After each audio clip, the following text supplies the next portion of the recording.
Bismillahir-Rahmanir-Rahim. We begin with Allah's blessed name. We praise Him and we glorify Him as He ought to be praised and glorified.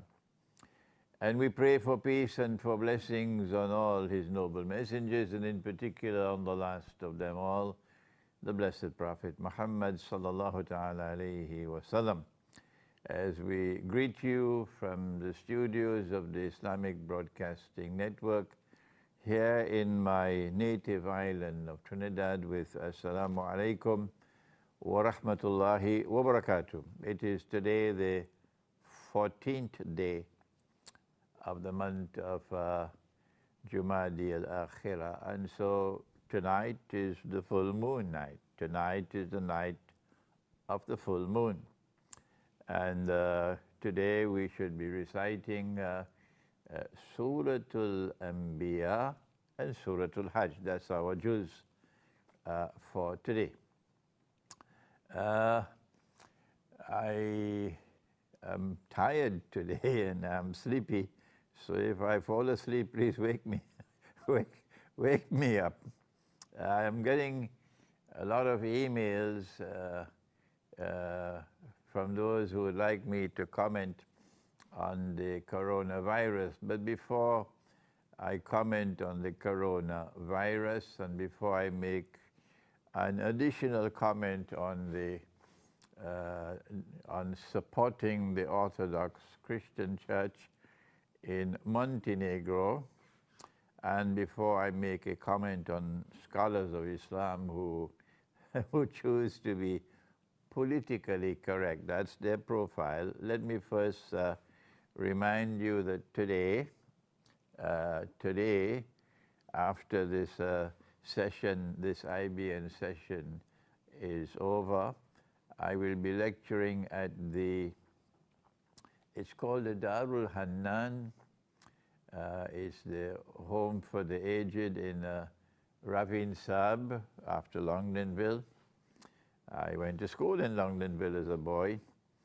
The lecture is at 10:45, so you have enough time to drive to Longdenville and meet me there.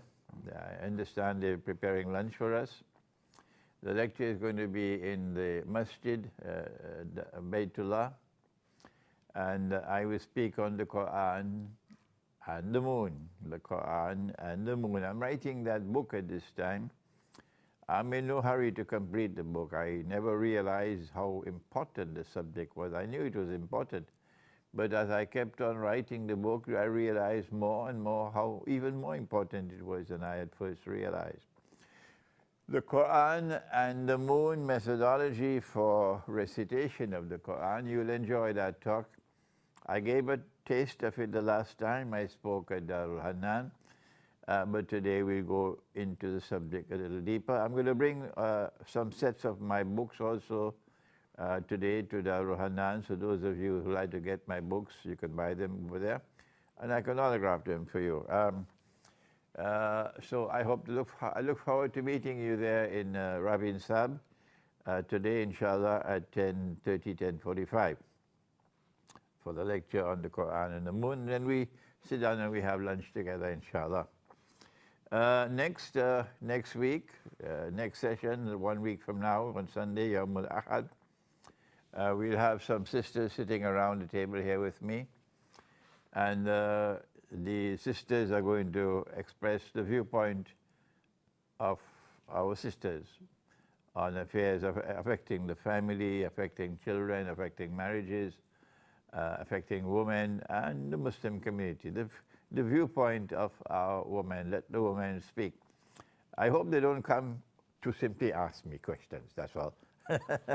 No, we want to hear their viewpoint, and that's why if we don't complete the session next week, we'll continue it for another 1 week. And finally, I'm getting orders, people are ordering complete sets of my books. Yeah, alhamdulillah, and that's how I earn my livelihood when I'm writing my books. But if you're ordering just a few books, don't please send an email to me. If you want to order just a few books, then please go to my online bookstore, imranhosein.com. Please put it at the bottom. There you are. The bookstore, imranhosein.com. You can make your order from there. It's only if you want to order the complete set of which this is one of the books, Methodology for the Study of the Quran, and you want to get them autographed, and it have to be done here in Trinidad. You have to do it now before I leave Trinidad. I'm going to leave immediately after Eid al-Fitr. So you have about 2 months, 3 months left in which to make the order for the complete set, and I will make them, autograph them for you and send them from Trinidad. Only if you order in the complete set, only then do you write to me at imranhosein@hotmail.com. That's you see it at the bottom of the screen. My email address, inhosein@hotmail.com, if you want to order the books. Some people can say, Sheikh, what are you reading at this time? What book are you reading? We want to get to know what you're reading. Here, this is what I'm reading at this time. I just got this book, The Real Revolution in Military Affairs by a Russian scholar, Andrei Matinov. Here we are. This is what I'm reading at this time. And I'm just completing now a big book on the real history, not the doctored history of the First World War. It's a huge book like this, the real history of the First World War. I'm just completing that book at home. This is what I read at this time, yes. And so now, after that, let us now turn to today's session on the coronavirus. One of the most important functions of a scholar of Islam is to read and to understand the world in that stage of history in which he lives, in that stage of the historical process in which he lives. So if you are a scholar of Islam alive today, we expect you to be able to read and understand using the Quran, using the truth which Allah has sent, and using not only these eyes, but this eye as well, the internal eye, the nur that Allah gives to you, and using the correct methodology. Here is the book on methodology, the correct methodology for study of the Quran. One of the most important things that my teacher of blessed memory, Maulana Fadlur Rahman Ansari rahimahullah, ever did was to teach the proper methodology for the study of the Quran. And this is what the scholars of Islam in this age must do. Using that proper methodology, they must study the world today. And the world today is like a river in a huge flood with dangerous currents in it. And I was 24, 25 years of age, and I had this dream. And I saw this river, a huge river. I seldom share my dreams with you, but I want to share this dream with you. I was about 25 years of age, and I was a student at the Alimia Institute of Islamic Studies in Karachi, Pakistan. And Maulana Fadlur Rahman Ansari was my teacher, rahimahullah. And I saw this huge river, bigger than the rivers of Guyana. And the river was swollen, floods, and there were lots of dangerous currents in the river. And I saw all my fellow students in the river, and they were all struggling to survive, all of them in danger of drowning, and lots of other people. And I saw myself swimming in that river and saving them one by one. So I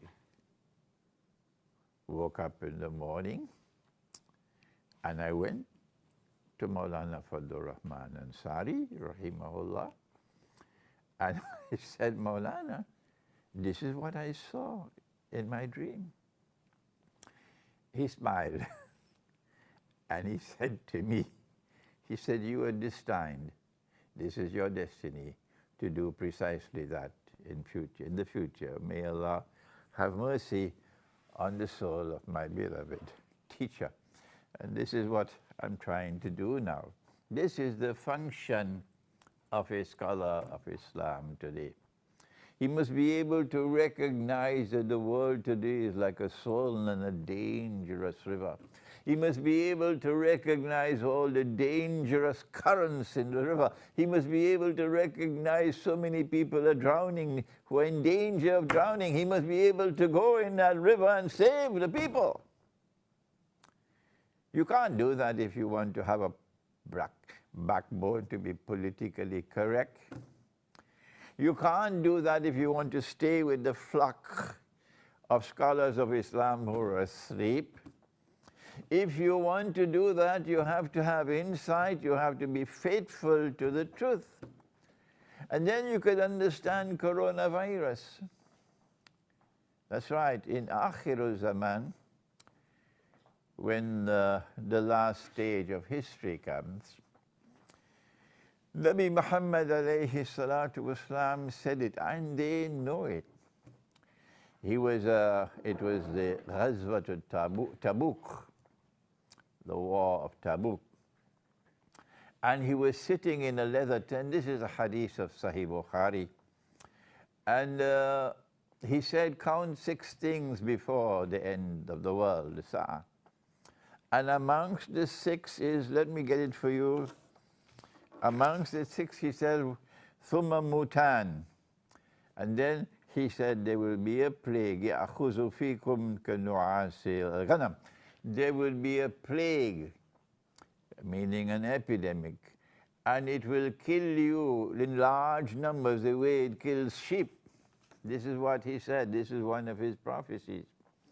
So Akhirul Zaman is a time when there will be epidemics, plagues. The word which used to be used long ago was plague, but nobody uses that term anymore. Now they use the term epidemic instead of plague. And in the epidemic today, we have the coronavirus, which has just attacked China.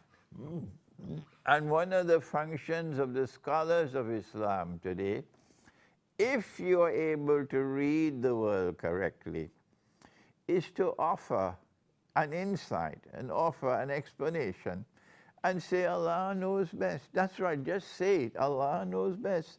You can be right, you can be wrong, but you must at least come forward and offer an explanation, which is what I'm doing. And my view is that Dajjal is at work in coronavirus, the one who wants to rule the world from Jerusalem. So he has to have a Pax Judaica, which will replace Pax Americana, the way Pax Americana replaced Pax Britannica. You know, the three. Pax Britannica, Pax Americana, Pax Judaica, so that Israel can rule the world. And Allah speaks of this in Surah Al-Mursalat. And when we interpret the Quran, only Allah can confirm that it is correct. But we must make the effort to interpret. Don't be afraid. Have some backbone. Intaliku ba'adawuzu billahi minash shaitani rajim. Intaliku ila zillin dhi thalasi shab. Proceed now to that shadow which will come upon the world. A shadow which will have 3 parts. And my opinion, and Allah knows best, these are the 3 parts. In order for a Pax Judaica to replace Pax Americana, in order for Israel to become the ruling state in the world, the population of Arabs, this is Muslim and Christian Arabs, which surround Israel, has to be substantially reduced. You cannot reduce that population substantially through warfare because you'll get a very bad name. You can use warfare to take control of territory, which is what Israel is going to do. But in order to substantially reduce the population and not be blamed for it, you need something called biological warfare. What I am explaining is what they can do. They can explain the same thing, but they would not speak. I don't know. I don't know. I've now given up. I have given up. I've stopped trying with them. Let them go their way and I'll go mine. Okay? I've tried for 20, 30 years with them now, but they're just stuck in concrete. So brother, goodbye. I'm going my way. You go yours. This is what is happening today. They are using the coronavirus, in my opinion, it is a trial run. And they're using it with the most populous nation in the world, the Chinese. And they're using it to see how China will respond to control it, and how the World Health Organization in Geneva will respond to control it. And so they are monitoring the coronavirus, exquisite monitoring going on at this time. Those who want to rule the world from Jerusalem. That's what they're doing while this corona, of course, they're the ones who planted it in the first place. I have no doubt about that. Dajjal uses Gog and Magog to commit facade, spread facade all over the world. And so the coronavirus has to be located in biological warfare in Akhir Zaman. That is my statement. How do we respond? I don't know how many people will die. That's not important to me. What is important to me is to see how does the Chinese government deal with this problem. We know that our Prophet said, Allah's blessings be upon him 1400 years ago. He said, when a plague takes place, if you are located in that place where the plague is spreading, do not leave. And if you are outside, do not enter. It's called quarantine. And he said this 1400 years ago, quarantine. And now the world has picked up that same system of quarantine. But if you are coming back to Trinidad from China, if they allow you to enter, they'll put you in quarantine and check to see whether or not you have the virus before they allow you to enter into the population. And so the important thing that they are doing now is monitoring the Chinese government to see how does the Chinese government respond to this epidemic of the coronavirus. And secondly, how does the world respond? What is the World Health Organization in Geneva doing? The president of the World Health Organization used to be a Muslim from Trinidad and Tobago. Yes. Kamaluddin Muhammad used to be president. I was a student in Geneva at that time when he was elected president of the World Health Organization, WHO, in Geneva. The second thing that is important for us is that to recognize that the Arabs are going to be wiped out by plague. Our Prophet ﷺ has spoken, and I've just given you the hadith from Sahih Bukhari about Mutan, a plague which will kill you the way sheep are killed. These are one of the six that he mentioned, six things, the hadith, which is at the time of the Ghazwat Tabuk. So the Arabs are the ones who have to be most concerned about coronavirus. And that is that every Arab government, Algeria, Mauritania, Morocco, Tunisia, Libya, Egypt, Iraq, Syria, Jordan, Yemen, the whole of the Arab, Jaziratul Arab, you should all be sending monitors, people who can go to Beijing, to monitor how the Chinese government is dealing with this problem. How can they contain it? See how the Chinese government is operating, and learn from what they are doing, their mistakes, and will they correct things. Check to see how the World Health Organization is responding to it. Because tomorrow, after the trial runs are over, tomorrow the plague is going to hit the Arab world. And they will want to ensure that you are not prepared for it, and that huge numbers of Arabs will die as prophesied by the Prophet ﷺ. And so for the whole world of Islam, yes, it is important. But coronavirus is far, far more important for the Arab world, because this is Akhiru Zaman, and in Akhiru Zaman there is a prophecy of a virus attack on the Arab world which will kill huge numbers of Arabs. What else can we do to protect ourselves from virus and from these dangers of Akhir Zaman? Let me remind you of the ayah of Surah Al-Isra of the Quran. And this is what Allah subhanahu wa ta'ala says, بَعْدَ أَعُوذُ بِاللَّهِ مِنَ الشَّيْطَانِ الرَّجِيمِ وَإِذَا قَرَأْتَ الْقُرْآنَ, and when you recite the Quran. وَإِذَا قَرَأْتَ الْقُرْآنَ, Quran means a recitation. So when you recite that recitation, جَعَلْنَا بَيْنَكَ وَبَيْنَ الَّذِينَ لَا يُؤْمِنُونَ بِالْآخِرَةِ حِجَابًا مَسْتُورًا.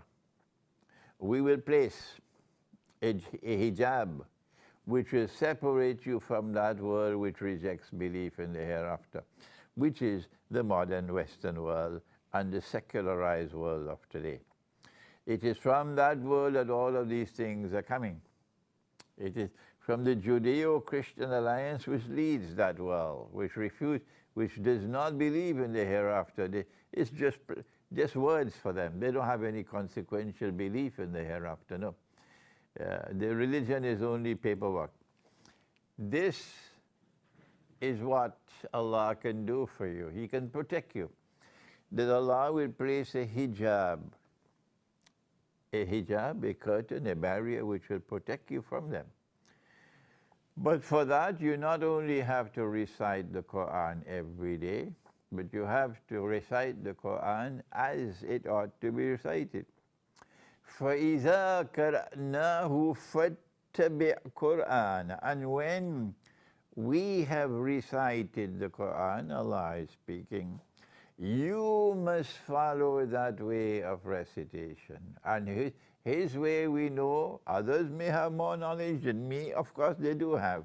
But I know that he recited the whole Quran in Ramadan and did it through the angel. He recited the whole Quran in Ramadan. So we have 1 month in which to recite the whole Quran. That's the way, the divine way to recite the Quran.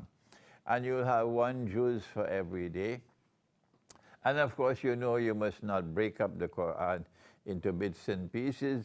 قُلْ إِنِّي أَنَا النَّذِيرٌ مُبِينٌ. Say to them, O Muhammad sallallahu ta'ala alayhi wa sallam, I am a warner. And I warn in a way which is plain and clear, no ambiguity. كَمَا أَنزَلْنَا عَلَى الْمُقْتَسِمِينَ. Here is the warning.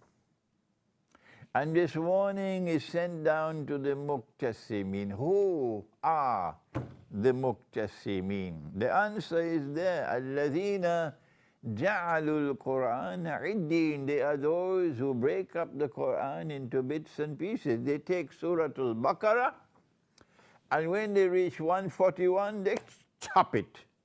And they say that is juz number 1. And they go to Baqarah 252, and when they reach there, they say juz number 2, and they chop it. Allah says, الَّذِينَ جَعَلُوا الْقُرْآنَ عِدِّينَ. They are those who break up the Quran into bits and pieces. And then he says, فَوَرَبِّكَ فَوَرَبِّكَ O Muhammad sallallahu ta'ala alayhi wa sallam, I take an oath by your Rabb,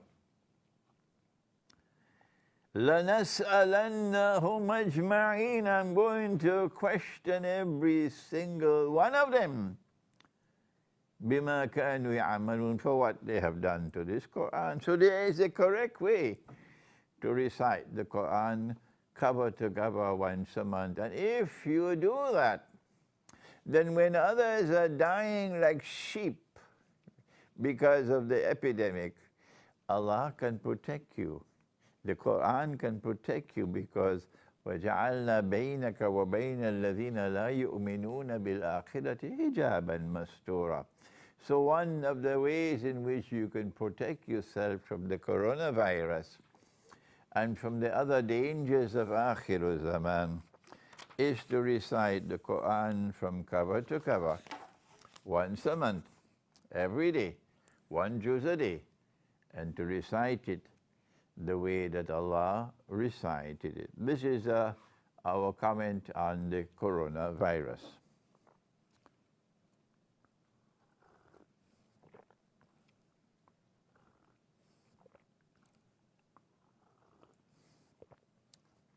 We now turn to the subject of our talk 1 week ago, in which we launched an appeal. A very prominent scholar, an Orthodox Christian scholar in the city of Belgrade, wrote to me.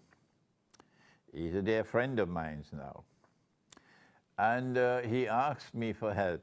He says, we consider you to be someone who is just, and we consider you to be a friend. This is a Christian. And we're asking you to try to get the Muslims in the Balkans. The Balkans mean that part of the world in which is located Bosnia and Herzegovina, Albania, Kosovo, Macedonia, Montenegro, Croatia, Serbia, Slovenia, all of these countries combined. No, not Slovenia. Slovenia is part of Czechoslovakia, yeah. All of these countries combined are called the Balkans. That is from Turkey all the way to Russia. This part of the world, which is known as the Balkans, is where Islam and Orthodox Christianity live side by side. And the government of Montenegro, which is a pro-NATO government, pro-Zionist government, therefore pro-Israel government, has launched an attack on the Orthodox Christians because they are the ones who are Muslims who are standing up against Israel. Only two forces in the world standing up against Israel, religious forces. One, those who follow Nabi Muhammad alayhi salatu wasalam. Two, those who follow Jesus rather than Santa Claus. You know there are Christians who follow Santa Claus, most of them in the West, not all, and those who follow Jesus, Nabi Isa alayhi salam. So these are the two communities, religious communities in the world who are resisting Israel. The community which follows Nabi Muhammad alayhi salatu wasalam, and you'll never find a true Muslim in the embrace of NATO. You will never, never, never find a true Muslim in the embrace of NATO, because that is violating Allah's command in the Quran. And you have the Orthodox Christians, and NATO is waging war on them in the Balkans. And so we are natural allies of each other. And so I made the appeal, because the government of Montenegro is attempting to seize all the property of the Orthodox Christian Church and break the back of Orthodox Christianity in Montenegro.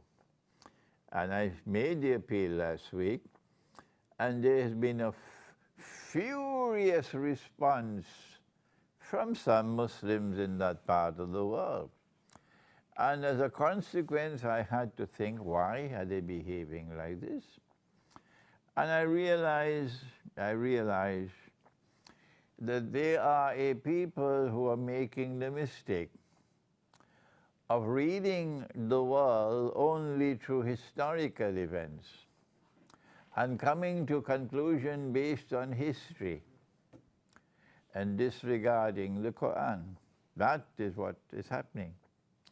And so I have to continue making the effort as gently as I can to bring them to the Quran.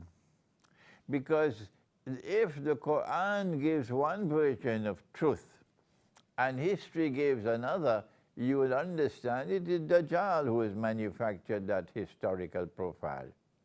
That is Dajjal's work, and you're being deceived.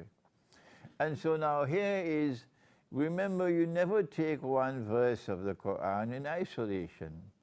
And I have taken several verses of the Quran to bring them all together in a harmonious whole, because this is precisely the methodology for the study of the Quran which has come from my teacher, Maulana Fadlur Rahman Ansari rahimahullah. Do not take any verse in isolation. So here is this verse crucially important,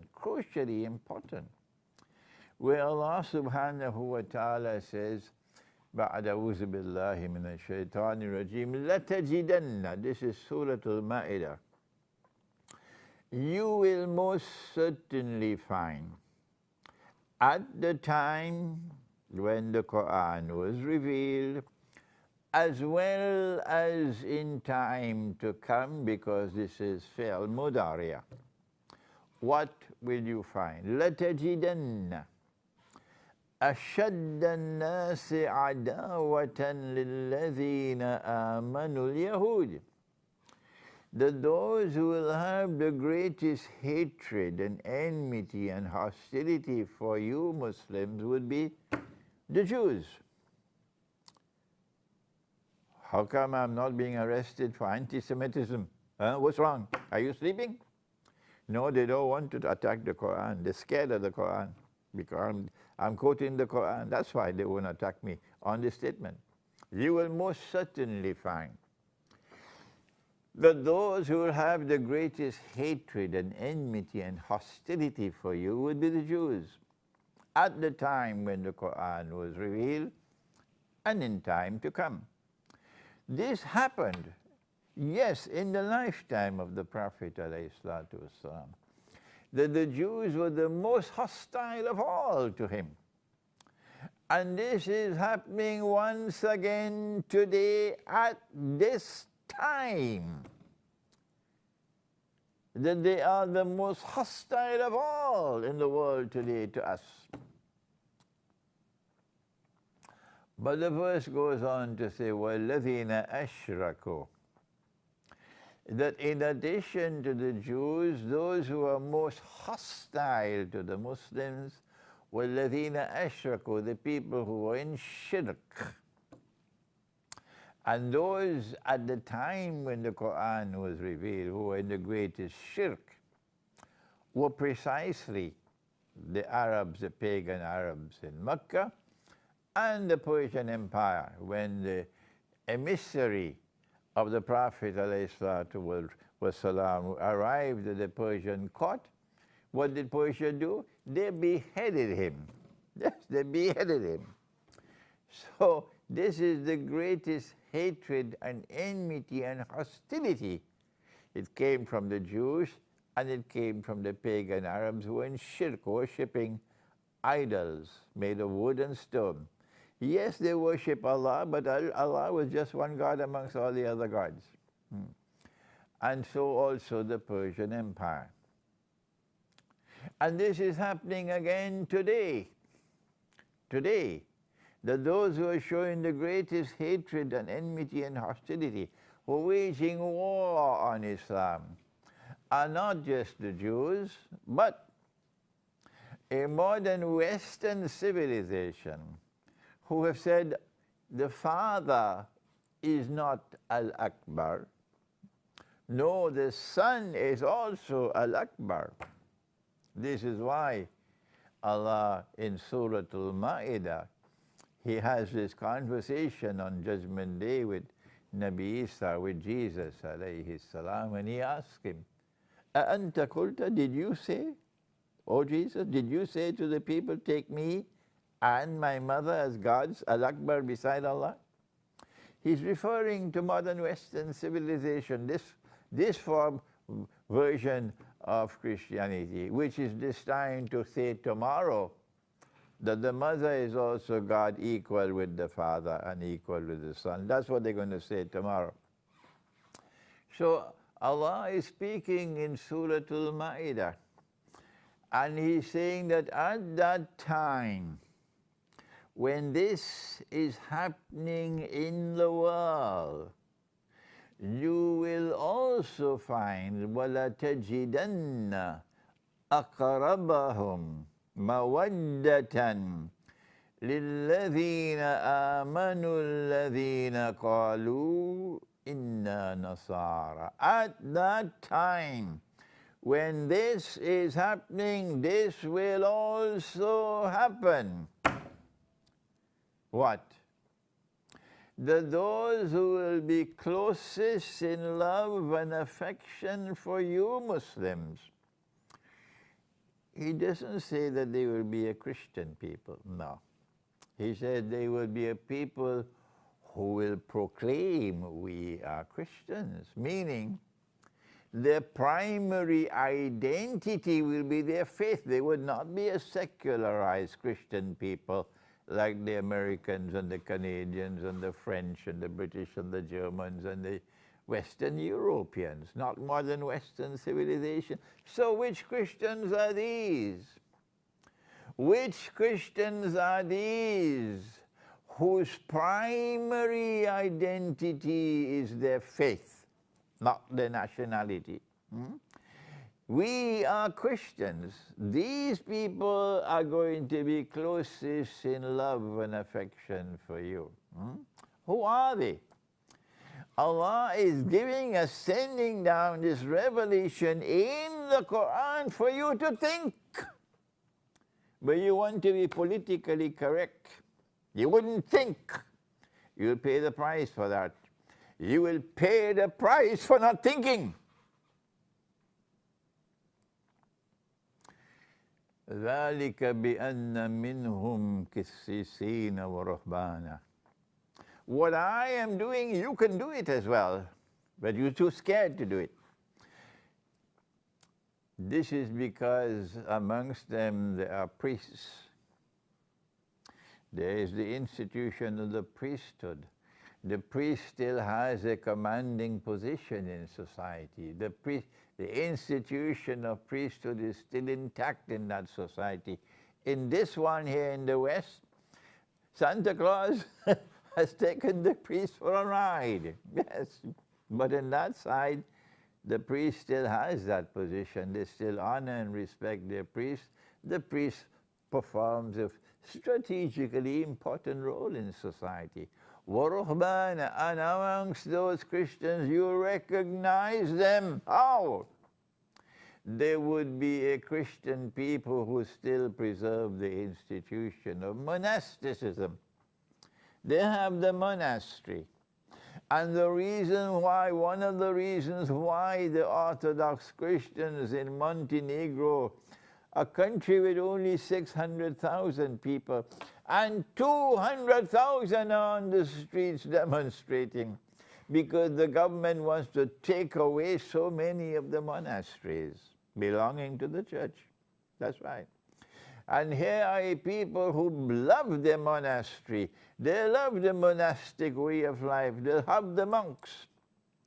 On this side, the monastery has now become McDonald's, hamburgers, and Kentucky Fried.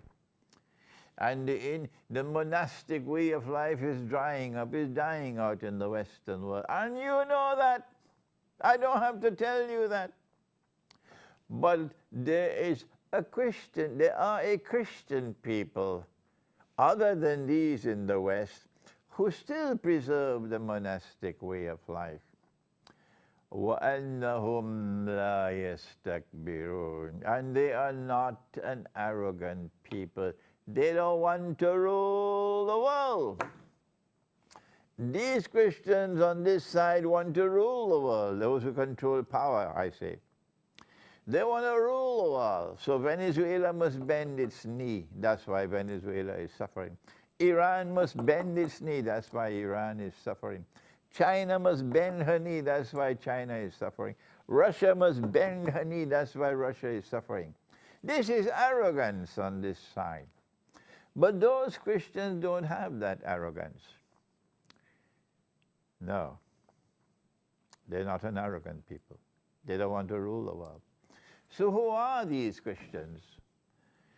Because we now living in that stage of history where the Jews are once again the most hostile of all to us. So it is at this time that a Christian people, as described in the Quran, are going to come closest in love and affection to us.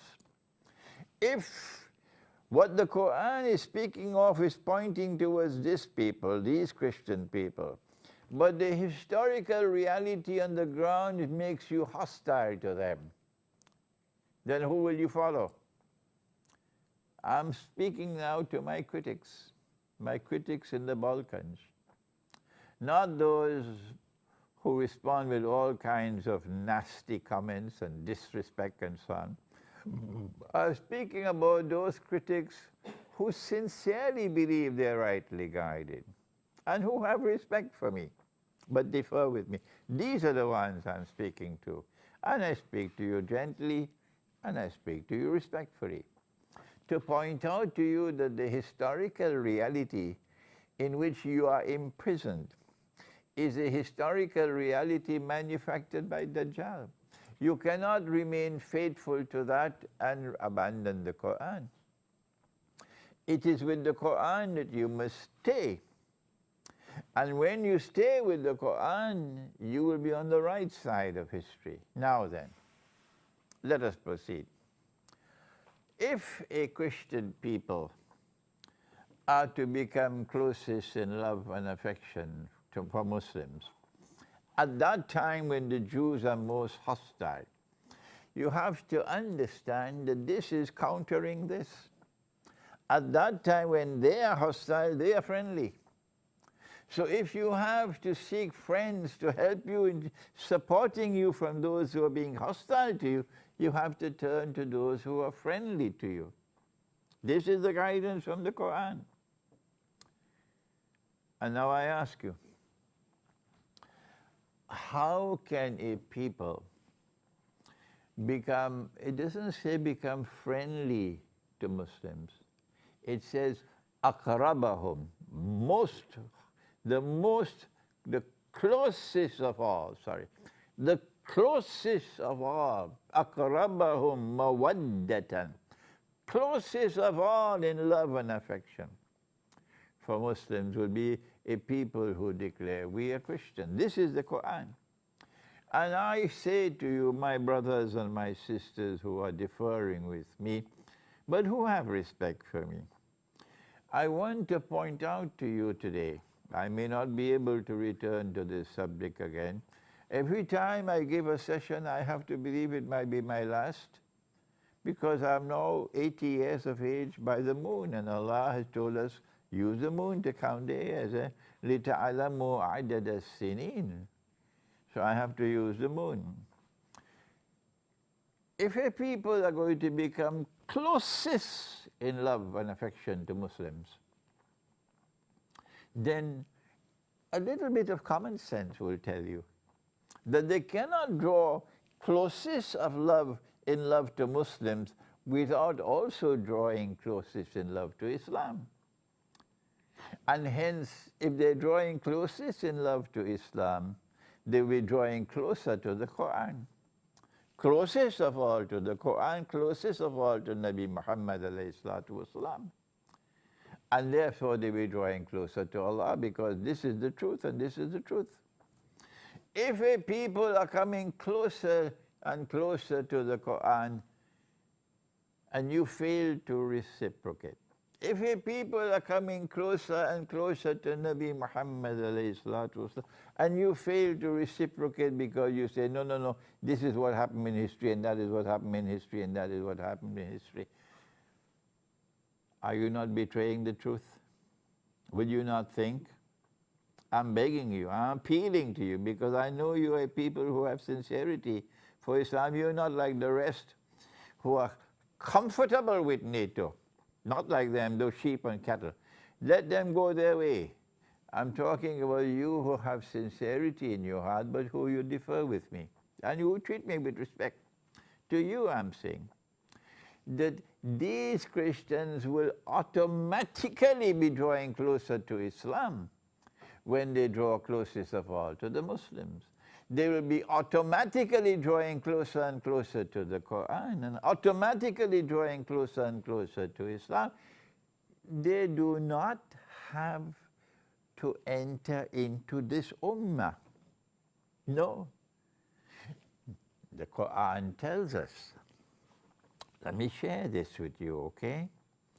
Because you are not going to jump up on a table and say, take the shahada, take the shahada, take the shahada. No, no, no, no, no. You are recognizing these people are drawing closer to the Quran. These people are drawing closer to Nabi Muhammad alayhi salatu wasalam. And therefore they are drawing closer to the truth. And so you have to reciprocate. You cannot be hating them. You cannot be drawing away from them when they are drawing closer to you. Have you got no sense in your head? You have to reciprocate. You cannot say, no, no, no, they have to enter into this ummah. The world must end with one ummah. Only one. We cannot accept any other. But Allah says, وَلَوْ شَاءَ اللَّهُ لَجَعَلَكُمْ أُمَّةً وَاحِدَةً وَلَكِنْ لِيَبْلُوَكُمْ فِي مَا آتَاكُمْ. If Allah had so wished, Allah could have caused us all to become one ummah, but not. He did not do that. وَلَكِنْ لِيَبْلُوَكُمْ فِي مَا آتَاكُمْ فَاسْتَبِقُوا الْخَيْرَاتِ. He has allowed us to remain as separate ummahs so that He can test us in what He has given to us. فَاسْتَبِقُوا الْخَيْرَاتِ. So you must compete with each other in all that is good. So now let me share with you this crucially important verse of the Quran. And I want to remind you before I turn to this verse of the Quran, that when we are questioned in the grave, there will be preliminary questions. The preliminary questions in the grave are like the ones in the courthouse, the courtroom, where you are required to identify yourself. What is your name? Who is your father's name? Where do you live? And so on. So in the grave, the preliminary questions would be, who is your Rabb? Who is your Lord God? Who is your prophet? And if you answer and you say, well, my prophet is Muhammad, Allah's blessings be upon him, then your book is the Quran. But if you say, my prophet is Jesus, Nabi Isa alayhi salam, then your book is the Gospel, Injil. So what answer will you give? I know what answer I will give. My answer is I follow this prophet, Nabi Muhammad alayhi salatu wasalam. I am not going to say that I follow that prophet or that prophet or that prophet. I am going to say I follow this prophet. What will you say? I'm asking you in the Balkans. I'm asking you in Turkey. I'm asking you who say you are Muslims. Will you say that you follow Muhammad alayhi salatu wasalam, like I will say? Good. So now listen to what Allah says in the Quran. It is that time when they want to crucify Nabi Isa alayhi salam. And he does not know what will happen. So Allah speaks to him. And that conversation is recorded in Surah Ali Imran of the Quran. Listen to the conversation. Listen. Ya Isa, O Jesus,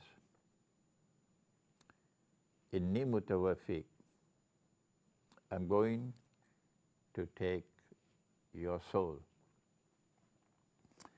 If Allah takes the soul, there are only two things He can do. Is the Ahmadiyya movement listening? If Allah takes the soul, there are only two things He can do, not three. Not three, only two. He can either keep the soul, in which case you're dead. Now you're dead. If He takes the soul, that is not death. That is not death. If He takes the soul and He keeps the soul, فَيُمْسِكُ الَّتِي قَضَى عَلَيْهَا الْمَوْتِ, that is death, that is maut. Or the second thing He could do, وَيُرْسِلُ الْأُخْرَى إِلَى أَجَلٍ مُسَمًّى, He can return the soul for a determined period of time. This happens at night time when we're sleeping. And this is what happened with Nabi Isa alayhi salam. He says, "Oh Jesus, I'm going to take your soul." Meaning, I'll take your soul and then I'll return your soul. وَرَافِيُكَ إِلَيَّ, and I'm going to raise you unto myself. So He was not raised to heaven. He was not raised to the samawat. Allah doesn't say so. He said, I'm going to raise you to myself. وَمُطَهِّرُكَ مِنَ الَّذِينَ كَفَرُوا, and I'm going to cleanse you and purify you of all that they have hurled against you, that world of kufr. So as history proceeds, it becomes more and more impossible for anyone to get up publicly and hurl any false statement against Nabi Isa alayhi salam, because Allah is purifying him of all that rubbish. That is what's happening today. Now listen, are you listening in the Balkans?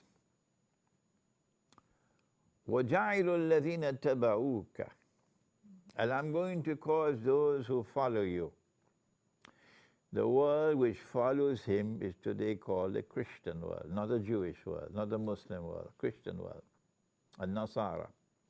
وَجَعِلُ الَّذِينَ اتَّبَعُوكَ فَوْقَ الَّذِينَ كَفَرُوا, I'm going to cause those who follow you, not Santa Claus, follow you, to be raised above and dominant over that other group which rejects you, which is the Jewish world, and the Christian world which is in alliance with that Jewish world. And they are the ones who now have NATO as their military arm. And you are in NATO's embrace, and you are comfortable with that? Your heart is in the wrong place. You're heading for the hellfire and you don't even know it. وَجَعِلُ الَّذِينَ اتَّبَعُوكَ فَوْقَ الَّذِينَ كَفَرُوا, I'm going to cause them to be raised who follow Jesus until the last day. إِلَى يَوْمِ الْقِيَامَةِ, I will raise them to the position of dominance and they will remain there until the last day. So Allah is favoring. He is favoring, He's showing His favor to a Christian people who will remain Christian because they're following Nabi Isa. They're not a part of this ummah. And Allah is still favoring them until the end of the world. So why do you have to jump up? Take the shahada, take the shahada. Can't you understand that they can still remain in that ummah and still be favored by Allah? But as history proceeds, they come in closer and closer to the Quran, and closer to Nabi Muhammad alayhi salatu wasalam, and closest in love and affection for us. And you will not reciprocate. What will Allah do with you? If you continue to hate them and despise them and block them, they come in to embrace you and you shove them away. Shame on you.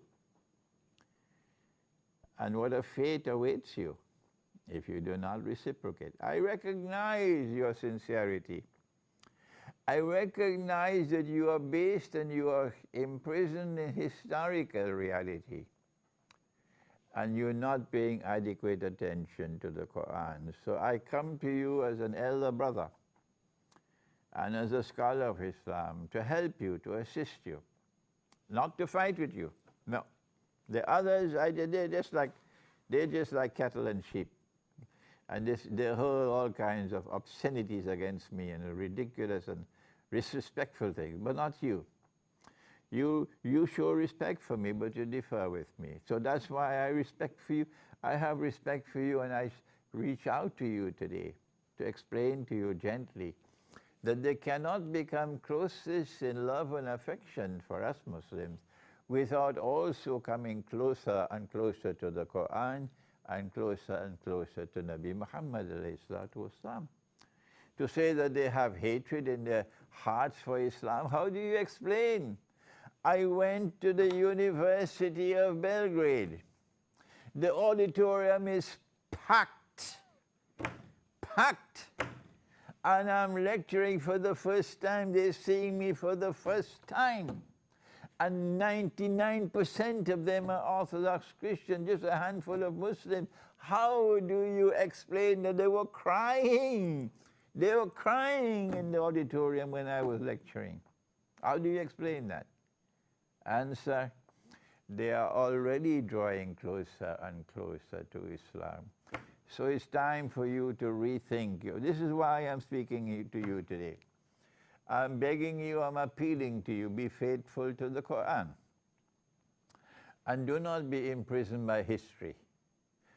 Turn to the Quran and you recognize that Dajjal is the author of that historical reality, those events in history which block you from embracing your Orthodox Christian brother. Now come forward and support. Let the Muslims of the Balkans come forward and support their Orthodox Christian brothers who are being attacked by NATO in Montenegro.